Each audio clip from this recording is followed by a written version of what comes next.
Hi, good morning, and welcome to day 13 of JanuDAILY. Hi, Editing Joey here, popping in from the future to very quickly tell you that I have a blog post linked down below that's a little bit more straightforward as far as the things that we were seeing and what kind of guided us into the journey of identifying what was potentially going on with our child and what type of special needs he has and what were the signs, etc., that we saw that eventually got us to the place of the proper evaluations and the proper diagnoses and all of that kind of stuff.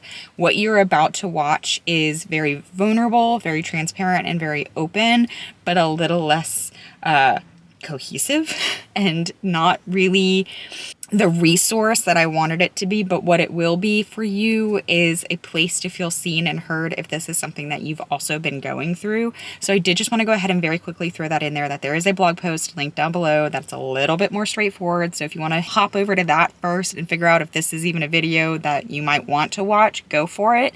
Or if you just want to watch me share what our parenting journey, as painful as it may have been, has looked like for the last 2.5 years and how we've gotten where we are now, then by all means keep watching. But I did just want to let you guys know that because I want to offer some sense of like cohesiveness, and this video, not the most cohesive thing in the world. I am not the most eloquent speaker in the world. Okay, carry on with the video. Today is a very exciting day.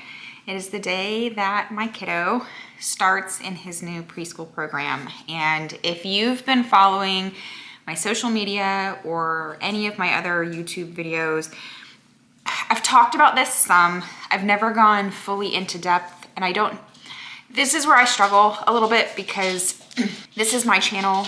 This is my story. I have always been very careful with all of the content I've ever produced, that I'm telling my story with things and not outing or showcasing somebody else's story who may not have chosen to be online. And obviously with my son being 3 years old, he cannot make that choice. And I want to be very cognizant of what I put of his life online. But I also want to be a source of comfort, and I don't even want to use the word resource because I don't know anything. Everything I know, I have either learned from research or through evaluations from professionals, that information. All of that being said, if you've followed any of my content, then you know that we have been in, I think a journey, a cycle. I'm hoping it's not a cycle because I hope the cycle is now broken. But since my son was like 2 months old, he's been in some type of childcare. I was working in an office when I had my son, and I had to return to work very early, and he went to daycare full time. And it went great for the first year. He moved up to the 1-year-old classroom. We began to see some issues with, biting was one of them, but that's a pretty normal and standard thing that happens, I feel like, in toddlers. And so it was really difficult for me to comprehend how it was any different than every other parent I had talked to who'd ever had a child that was a toddler at some point in their lives, who were like, why is this such a big deal? Toddlers bite, it's a thing. Daycare should be prepared for this. They should be aware of it. They should understand how to handle it. And it got to a point that it was becoming more of a hassle for me to have my son in daycare than it would be for me to pull him out. And luckily at that time, I was then working remote.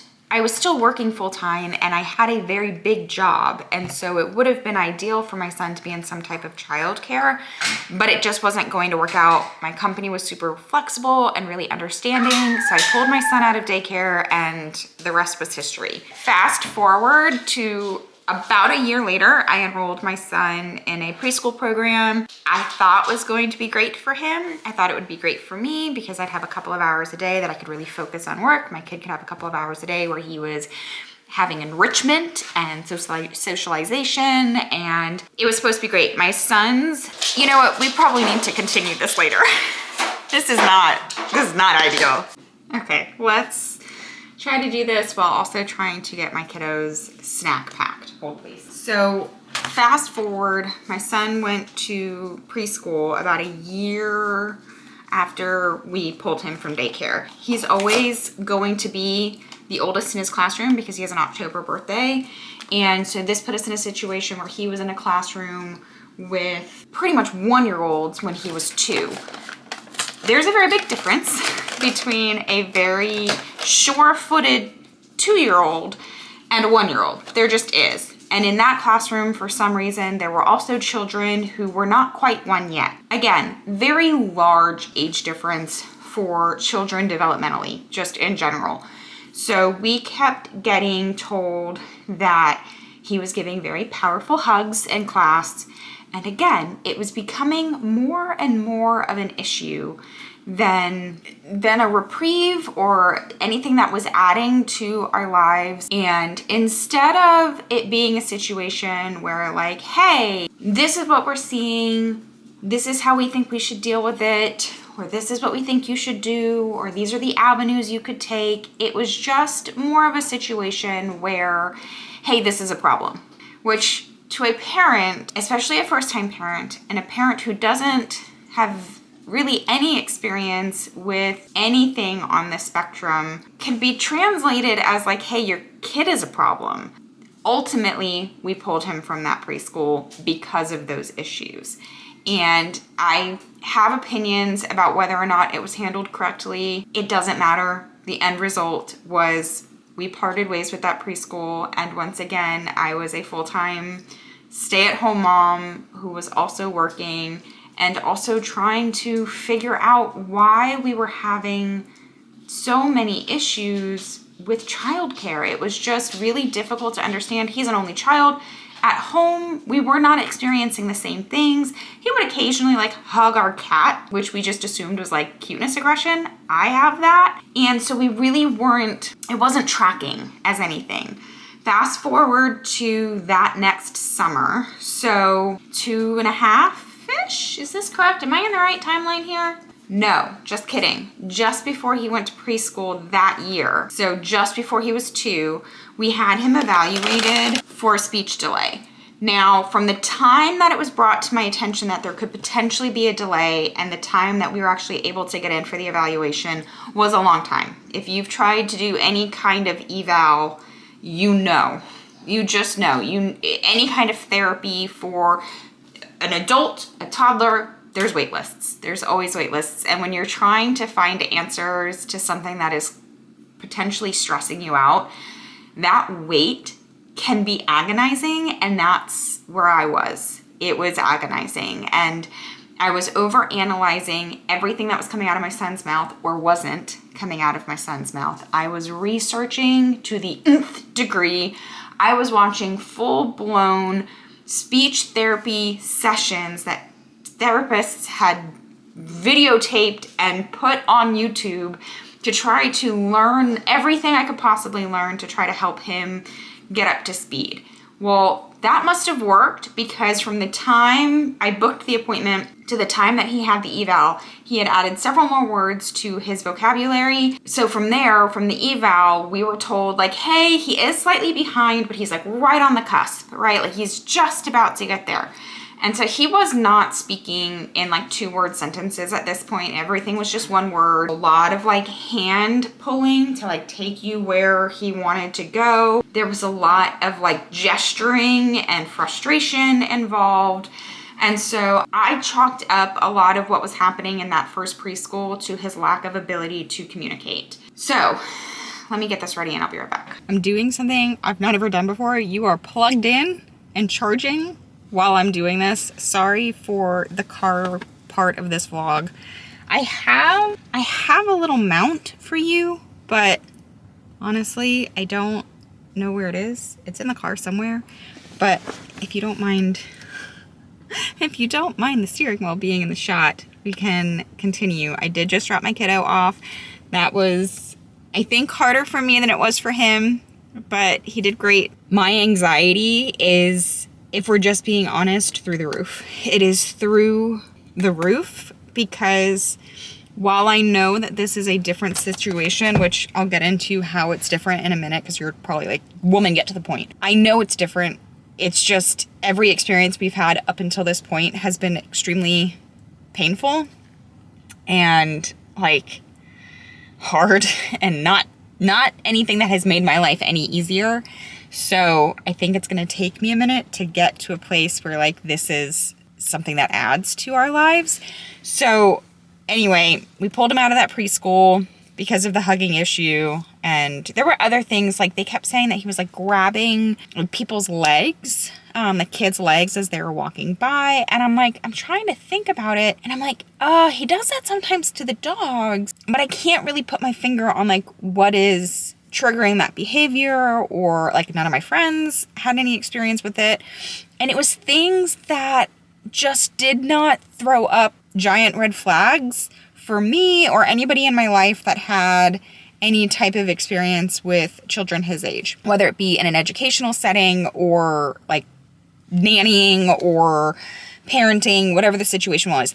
Nothing up until this point, aside from his speech, was throwing up any major red flags. He gets pulled out of the preschool. Of course, I continue researching because even though the speech pathologist evaluation was like, nope, no delay, you're good, he's right on the cusp, it's going to be an explosion of language very soon, which is exactly what happened. There was other things in my research that I started to notice that I was like, could he be on the spectrum? Is he autistic? Is there something underlying kind of contributing to the issues that we're seeing at school? Because again, this is really only an issue we were seeing in a school setting. And so I got him into a very casual, cozy, in-home daycare in our neighborhood. Wonderful, wonderful woman. Just, if you know me in real life and you need a recommendation for childcare, I could not recommend this person more. And she was so understanding and great when we were like doing our intake and all that kind of stuff. And I was like, I felt so good about it because it felt more like a nanny, but just additional kids in the area. And it lasted less than 6 weeks, I think, before she had to make the call that she's like, I'm so sorry, at this time I can't keep him because of the same issues we were saying at the preschool. And again, it was just like so frustrating because it wasn't something we were seeing at home. It wasn't something I knew how to combat because again, I can't stop a behavior from happening if I don't see it happening in my presence. And it was just really, I felt lost and hopeless. And I knew deep down in my soul that there was something going on, but I didn't even know how to present it in a way that would get us help. Because my kid's hugging other children in the classroom and it's causing a problem sounds ridiculous. That sounds ridiculous. And that's exactly how it was received when I brought it up to the pediatrician. When I brought it up, we did a program, our county, which that's another recommendation I have for you, is look within your county and see what resources are available to you. Because you don't realize this, but there are so many options available to you for free within your county for certain type of just support and resources and evaluations and things like that. So get into the nitty gritty of like what your county offers you. That's the first piece of advice I have for you.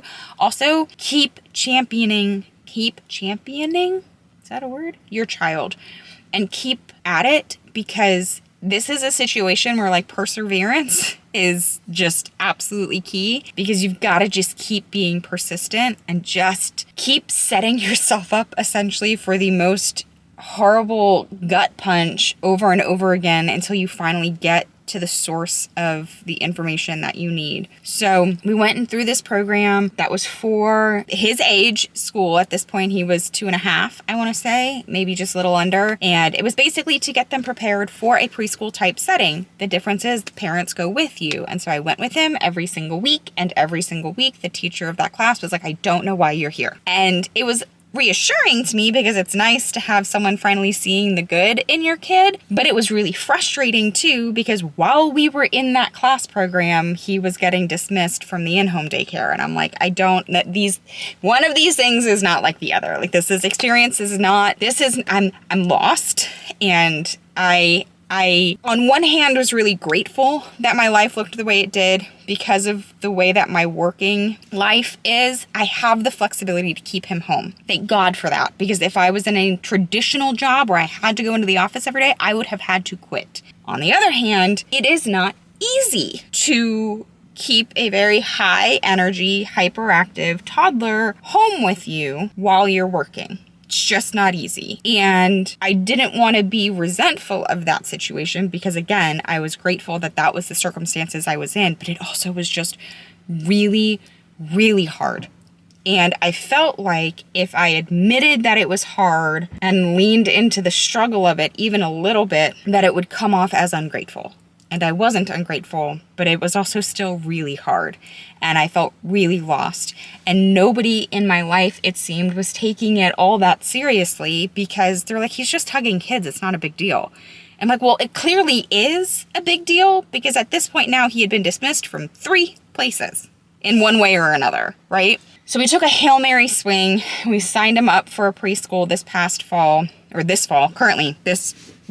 I guess it was past fall, 2023 fall, where we had heard wonderful things about this place. I had a couple of friends whose children had gone through there, that their children had different types of struggles. And I was just really hopeful that it was going to go well. I think the kid had been in class 2 or 3 classes, and these are part-time classes, before I got the phone call to be seen at the director's office. And once it started, the conversations kept happening, and that's actually how we ended up here, is because for the first time, the preschool that we were just recently enrolled in was really working with me to get him in the right place. Instead of just like labeling him as a problem and dismissing us, they didn't really want to do that. They wanted to make sure that whatever direction we were going in was going to leave us in a better place, which I really, truly appreciate, because together they helped us get more ingrained in the program that I had him in for the preschool trial thing with the class where we went with him. There was another step to that was a further leap into the evaluations, and they really helped us get situated with all of that, and that's how we've ended up here.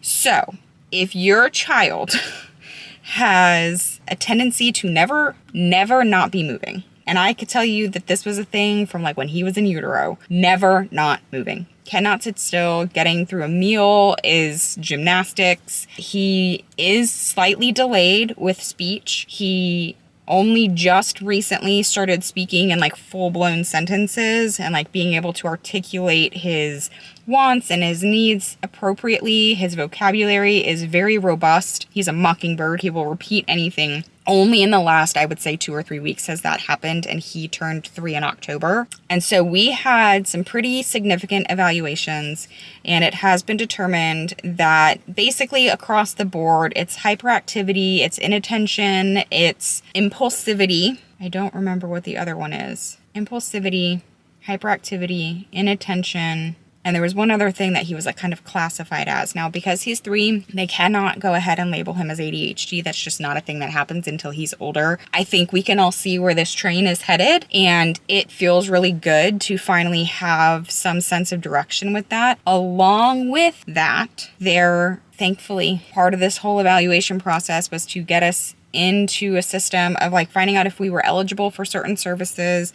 and therapies and what their recommendations were for those things. And then additionally, what we need to do moving forward. It's tricky because a lot of this stuff, we need him in a classroom in order to address it, but we cannot have him in a traditional classroom because it doesn't work. And finally, so he was written an IEP, and he qualified for essentially what is considered a special education preschool classroom within our county. And it is run by a special education educator. And additionally, along with that, there are individualized services and therapies that will be administered while he's in school. So he'll go to school a few days a week, and while he's in school, he will also be attending these other individual therapies. That will include occupational therapy and speech therapy. I can tell you, having been in this classroom only twice now, once to meet the teacher and then once to get to know some of the kids and the other parents, it feels so good to be in a space full of people who are familiar with the experience we've had. Because in a normal traditional setting, if you go to like a family gathering with us or you see us at the mall, you're going to look at us and think like, oh, that's a perfectly typical child. Right? Like a very typical child. There are nuances to how he processes information and how he processes the world around us. And those nuances make certain settings really difficult. Those nuances include like sensory seeking and sensory processing. So the grabbing, the touching, the inability to understand social awareness and boundaries of like what is normal behavior in a social setting. Those cues are just not as easy for him to pick up on quite yet. But they are things that he will eventually get.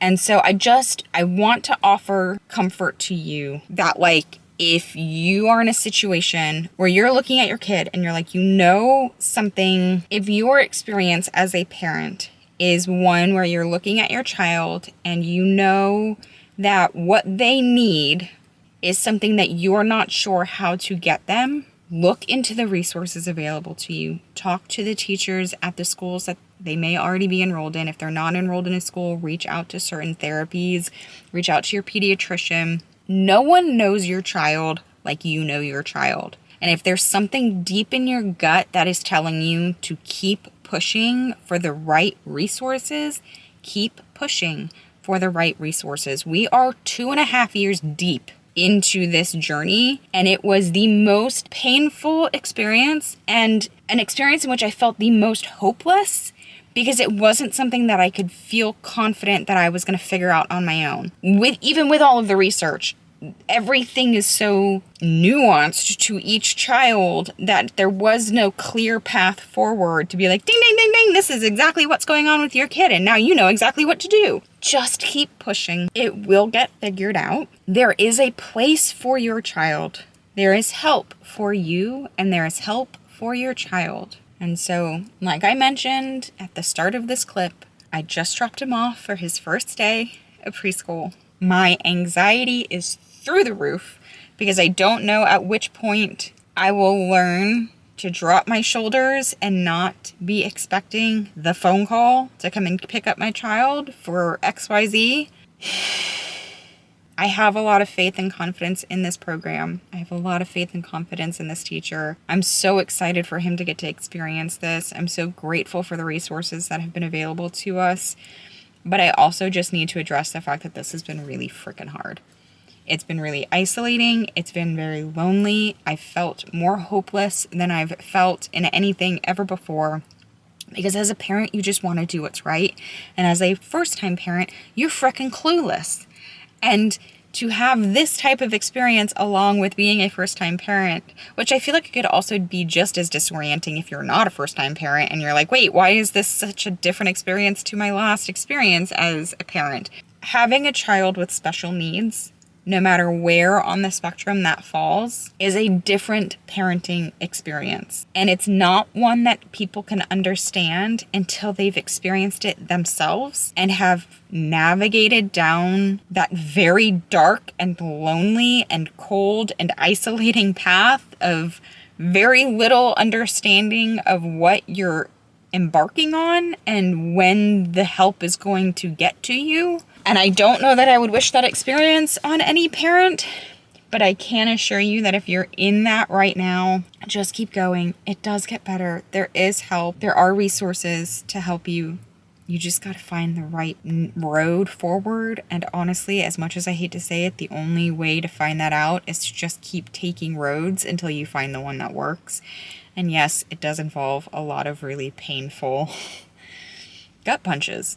And that's pretty much what the last 2.5 years of my life as a parent has looked like, is one excruciating gut punch after another. And every gut punch would leave me standing in the middle of a dead end road. And I would be looking around and be like, well, now what? Now what? Now where do I go? What do we do? And the feeling of time inching towards when he's enrolled in traditional schooling, where he has to go to school or I have to homeschool. I'm not in a situation where I could just not work. I have to work. And while I'm grateful that I'm able to juggle both, to be very honest with you, that was not going to be sustainable for me. My mental health has struggled more in the last 2.5 years than it ever has in my entire life. And I can guarantee you a big chunk of that has been trying to keep all of the balls in the air. And the important thing when you're juggling all of the balls is to know what balls are glass and which balls are rubber. But when the balls are your child and work that puts food on your table and you have to keep your child alive, they're both glass. So the rubber ball for the last 2.5 years has been myself. Sorry, I didn't mean to get emotional. Which is part of the reason I'm on this journey now, is because for the first time in a minute, there can be parts of the day where myself is the glass ball. And that's important too. So if you are a parent who has been in a similar boat and your self has been the rubber ball, it's very important that at some point you turn that ball into glass, even if it's just for 5 minutes a day, because it's not sustainable to have your personal care and mental health and self-care be the thing that keeps getting dropped, because at some point it's just going to take you out entirely. That is a lot of information. I don't really feel like there was any real cohesiveness to this, and for that I am sorry. Hold please. Okay guys, so with that, that was a lot of chatting, but I just feel like though this video was not super cohesive, I do feel like it was really important because it's something that I would have loved to have seen from another parent when I was going through the things that I was going through 6 months ago, a year ago, even 2 years ago. So I'm going to remind you that there's a blog post linked down below that's a little bit more cohesive. If you are looking for like more of a resource type piece of content, that'll be there for you. I am very grateful that you're here, and if you are somebody that is the parent of or a caregiver of or just someone who loves a special needs child, I am here for you. You are not alone. You're doing a great job. And yes, it's hard, but it's also wonderful. So with that, I'm going to go ahead and end today's video. Thank you guys for being here. I appreciate you so much. Thank you for watching this, especially if you are not a parent of a special needs child. I think it's equally important for those of you who don't know what this experience is like to understand, at least get a sense of the heartbreak and pain that comes along with trying to get your child the help and resources that they need. So thank you for being here. If you resonated with this content at all, or you just think we're the type of people that could be friends, go ahead and subscribe, like, and comment the video. Comment down below, especially if you are the parent of a special needs child. I would love to connect. This is such an isolating and lonely road that the more of us that can band together, the better. I am so grateful for the friends who reached out to me who also have special needs children that offered so much hope and comfort and support in all of this. So I would love to be that for you if you need it. And I will see you guys all again tomorrow. Bye.